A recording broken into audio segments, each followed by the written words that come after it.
मुसलमान हिंद को किसी भी तबके को मंजूर नहीं है, लेकिन जिस तरीके से इसको लागू किया गया पार्लियामेंट में रात के अंधेरे में इसको पास किया गया, हम इसको रिजेक्ट करते हैं, रद्द करते हैं। भारतीय जनता पार्टी जिनका बुनियादी मकसद है, जो हम देख रहे हैं मुल्क में इस वक्त जो मुसलमानों के तई जो रवैया भारतीय जनता पार्टी की सरकार ने रखा है वो काबिल मजम्मत है, लेकिन हमें उससे ज्यादा अफसोस इस बात का है कि नेशनल कॉन्फ्रेंस ने जिस तरीके से एक मुजरिमाना खामोशी इस मसले पे इख्तियार की है वो एक अफसोसनाक वाकया है।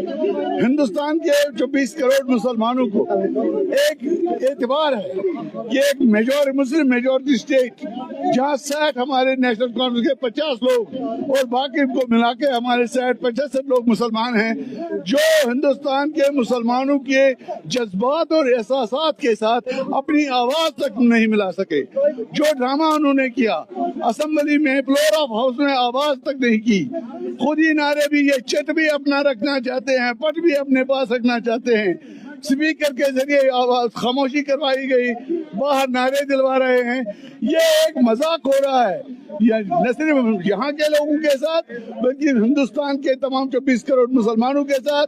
नेशनल कॉन्फ्रेंस की क़यादत ने एक धोखाधड़ी का तरीक़ेकार इख्तियार किया है and we condemn with all the capacity जो भी हमारे पास है और कमांड जितने भी वर्ड्स हैं, we condemn the role of national conference on the passing of this bill. जो उसके मुताबिक उन्होंने अपीसमेंट पॉलिसी जिस किरण रिजिजू ने इस बिल को पेश किया, उस किरण रिजिजू के साथ उमर अब्दुल्ला साहब और हमारे मुल्क के सीनियर सियासी कायद, बुजुर्ग सियासी कायद उसी दिन जेल कदमी बोलते हैं, हम जेल कदमी गए थे। क्या आप महसूस करते हैं कि इस स्टेज पे, इस स्टेजर पे इत्तेफाकी तौर लोग मिलते हैं, चाहे एक सेंट्रल मिनिस्टर हो और चीफ मिनिस्टर हो, क्या इत्तेफाकी मुलाकातें हो सकती हैं जेल कदमी में? लोगों को धोखा दिया जा रहा है। हम अपनी पूरी कुव्वत से इस बिल की मदाफत करेंगे। मैडम महबूबा मुफ्ती साहिबा ने फैसला किया है कि हम सुप्रीम कोर्ट मूव करेंगे, will be part, we will educate against it. जिस तरीके से मुमकिन होगा पीपल्स डेमोक्रेटिक पार्टी वक्फ बिल की मुखालफत करेगी और अपनी आवाज 24 करोड़ मुसलमानों तक हम जब पहुंचाना चाहते हैं कि हम आपके एहसासात को समझते हैं।